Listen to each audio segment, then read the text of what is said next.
Hello everyone and welcome back to Tech Idea. Here we make tutorials on topics that might be helpful to you in one way or the other.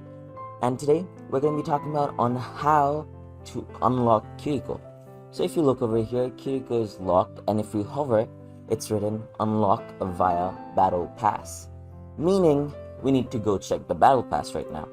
So if we go over to the battle pass, if we go to the first... Alright, I get it. So if we go to the first page, we can see Kiriko is right here. And it also gives us a nice skin for Diva. Now, Kiriko is behind a premium paywall, meaning you'll have to buy the battle pass. But don't worry, if you reach all the way up to level 50... Wait, level 50? I forgot which level it was. Level 55. If you reach all the way up to level 55, you're gonna get Kiriko for free. Meaning you'll have to grind the game a lot. And I'm currently at level 29, not even at 30. So, yeah, I gotta grind the game even more.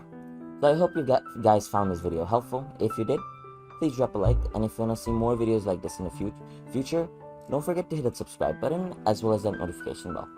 Thank you so much for watching. Bye-bye.